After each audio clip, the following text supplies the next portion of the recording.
Kemudian di dalam penjelasan yang lain disebutkan apa? Wa yukrahu ittikhadhu ta'ami fil yaumil awwali wa tsalisi wa ba'da al-usbu', dan dibenci membuat makanan di hari pertama kematian, di hari ketiga kematian, dan setelah hari ketujuh.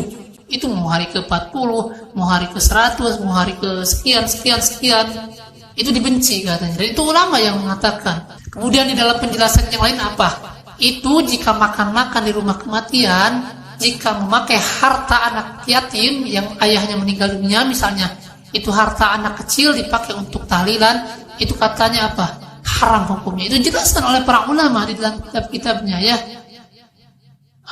Wa amal ijtima'u ala ta'ami baitil mayyiti fa bid'atun makruhatun illam yakun fil warasati saghirun wa illa fa huwa haramun. Adapun mengumpulkan orang untuk makan di rumah kematian, itu bid'ah yang makruh jika harta yang dipakainya itu tidak memakai harta anak kecil. Adapun jika hartanya memakai harta anak kecil itu, maka hukumnya haram. Dan banyak sekali kitab-kitab yang menjelaskan bahwa acara tahlilan atau makan di keluarga mayit itu dikatakan bid'ah ya.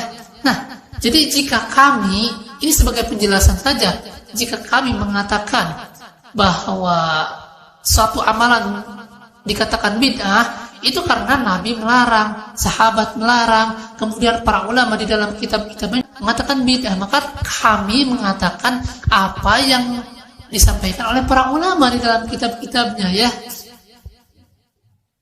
Jadi jangan dikatakan oh salafi suka membidah-bidahkan, tidak.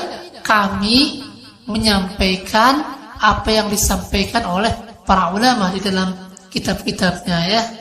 Nah, kemudian ini juga tidak kalah pentingnya, mereka sering mengatakan kalau makanan itu dibuat keluar dari tetangga, artinya bukan dibuat oleh harta si keluarga mayit, itu katanya makruh, bid'ah yang makruh katanya. Terus kalau makruh apakah boleh dilakukan? Dan ini perlu diketahui oleh penanya dan kaum muslimin, ketika ulama terdahulu mengatakan makruh, ini harus dikaji lagi.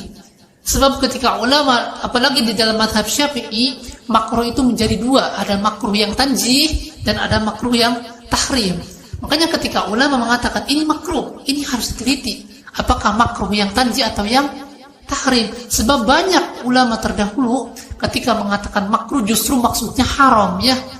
Jadi ulama itu ketika tidak ada dalil di dalam Al-Quran tentang haramnya, meskipun ada hadis yang melarang keras masalah tersebut, mereka tidak berani mengatakan haram.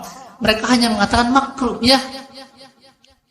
Makanya seperti yang disebutkan oleh Imam Al-Ghazali di dalam Al-Mustashfa ya, di sana disebutkan apa? Bahwa Imam Syafi'i sering mengatakan makruh, padahal maksudnya beliau ingin mengharamkan ya. Beliau sebutkan fakathiran ma yaqulu Syafi'iyyu wa akrahu kadza wa huwa yuridu tahrim. Sering Imam Syafi'i mengatakan ini makruh, tetapi maksud beliau apa? Wa huwa yuridu tahrim, maksud beliau ingin mengharamkan. Jadi banyak sekali perkataan yang menurut Imam Syafi'i ini makruh tetapi maksudnya ingin mengharamkan. Itu banyak sekali ya. Jadi jangan asal ini sekedar makruh, boleh dong. Secara hukum saja makruh itu kan ketika ditinggalkan mendapatkan pahala, ketika dilakukan tidak mendapatkan pahala. Bagaimana bisa orang memilih hukum saya ingin melakukan makruh sajalah? Bagaimana bisa kita saja yang berpikir dengan ingin mengharapkan pahala dari Allah, kita ingin meninggalkan perkara yang makruh ya? Apalagi kalau makruh tersebut adalah makruh yang diharamkan ya. Imam Syafi'i banyak di dalam penjelasannya, ini makruh, padahal maksudnya ingin mengharamkan ya. Jadi buat saudara yang sering mengatakan ini sekedar makruh saja katanya, kenapa dibidah-bidahkan, itu hati-hati. Imam Syafi'i sering mengatakan ini makruh, padahal maksudnya ingin mengharamkan ya, seperti yang terangkan tadi di dalam Al-Mustasfa. Kemudian Imam An-Nawawi juga di dalam Al-Majmu' apa? Kata beliau, qalu wa muradu Syafi'i bil karahati karahat tahrim. Yang dimaksud makruh oleh Imam Syafi'i itu adalah makruh yang diharamkan. Itu kata Imam An-Nawawi. Jadi hati-hati. Ini sekedar makruh saja, hati-hati. Ulama terdahulu ketika menyebutkan perkara tersebut makruh, itu belum tentu makruh yang kita maksud sekarang. Bisa saja itu makruh yang diharamkan, ya. Contoh yang lain di dalam Imam Asy-Syafi'i mengatakan makruh bagi orang yang bersumpah dengan selain Allah. Kata beliau apa? Fakullu man halafa bi ghairillahi karihtu lahu. Setiap yang bersumpah dengan selain Allah, maka aku menganggap makruh masalah tersebut.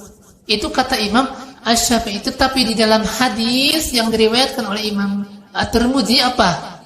Man halafa bi ghairillahi faqad kafara au asyraka. Barang siapa yang bersumpah dengan selain Allah, maka orang tersebut telah kufur atau telah berbuat syirik, ya.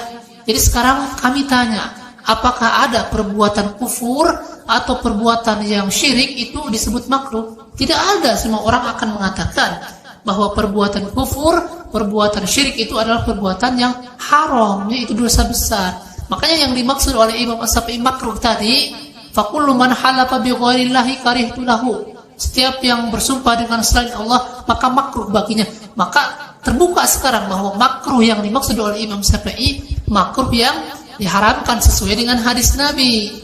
Man halafa bi ghairillahi faqad kafara au asyraka, ya. Nah, itu syubhat tentang ini kan makruh katanya. Ini juga sudah kami bantah. Kemudian syubhat yang lain dari mereka yang mengatakan bahwa orang yang melakukan acara tahlilan juga katanya punya hujah, punya dalil. Makanya jangan mengatakan ini masalah bid'ah, tapi harus mengatakan ini khilafiyah katanya. Kemudian mereka mengirimkan kepada kami dalil-dalilnya, ya. Ketika kami mengatakan bahwa makan-makan di rumah kematian di hari pertama, hari ketiga, hari ketujuh itu bid'ah berdasarkan ulama yang tadi kami bacakan, kemudian mereka membela diri katanya. Itu bukan bid'ah karena ada asar katanya. Ada asar yang mengatakan bahwa sahabat atau tabi'in pernah melakukan kumpul-kumpul atau makan-makan di rumah kematian ketika hari ketujuh. Kemudian mereka membawakan asarnya, asar Taus bin Kaisan al-Yamani, ya, atau ada seorang dai yang mengatakan Imam Atha katanya. Padahal yang benar itu Taus bin Kaisan al-Yamani, ya. Beliau adalah muridnya Ibnu Abbas dari kalangan tabi'in, ya. Nah, asar yang mereka jadikan hujah itu perkataan Taus katanya yang menyebutkan innal mauta yuftanuna fi quburihim sab'an fakanu yastahibbuna an yufma anhum tilkal ayyam. Sesungguhnya mayat-mayat itu diuji di dalam kuburnya selama 7 hari. Oleh sebab itu kami para salaf menyukai bersedekah atas nama mayit di hari-hari